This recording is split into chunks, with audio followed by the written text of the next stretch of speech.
যখন তুমি নিজের রক্তের মানুষের দ্বারা কষ্ট পাবে, তখন তুমি একবার নবী ইউসুফ আলাইহিস সালামের কথা মনে করো। তিনি কিভাবে নিজের ভাইয়ের দ্বারা প্রতারিত হয়েছিল। যখন তোমার বাবা মা না বুঝে তোমার বিরুদ্ধাচরণ করে, তখন নবী ইব্রাহিম আলাইহিস সালামের কথা মনে করো। তার বাবা তাকে আগুনে নিক্ষেপ করায় ভূমিকা রেখেছিল।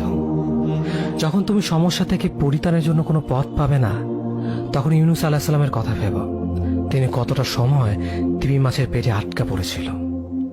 যখন তোমার নামে কেউ মিথ্যা অপবাদ ছড়িয়ে দেবে, তখন মা আয়েশা রাদিয়াল্লাহু আনহার কথা মনে করো। তার নামে পুরো শহর জুড়ে কুৎসা রচনা করা হয়েছিল। যখন তুমি অসুস্থ ব্যথার যন্ত্রণায় কাতরাতে থাকো, তখন নবী আইয়ুব আলাইহিস সালামের কথা ভেবো।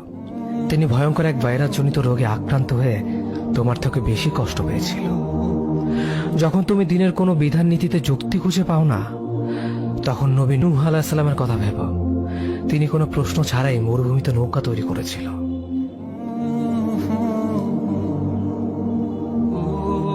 যখন তুমি আত্মীয়স্বজন, পরিবার, বন্ধু বান্ধবের কাছে হাসির পাত্রে পরিণত হও, তখন তুমি শেষ নবী হযরত মুহাম্মদ সাল্লাল্লাহু আলাইহি ওয়াসাল্লামের কথা ভেবো। রাসূল সাল্লাল্লাহু আলাইহি ওয়াসাল্লাম বলেছিলেন, সবচেয়ে বড় পরীক্ষা দিয়ে সব থেকে বড় পুরস্কার আসে। যখন আল্লাহ কাউকে ভালোবাসেন, তখন তাকে পরীক্ষা করেন, এবং যে এই পরীক্ষাগুলো মেনে নেয়, সে আল্লাহর সন্তুষ্টি অর্জন করে।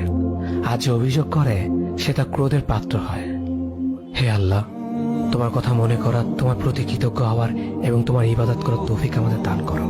আমিন। যেভাবে তুমি সন্তুষ্ট হও, সেভাবেই আমাদের পরিচালিত করো।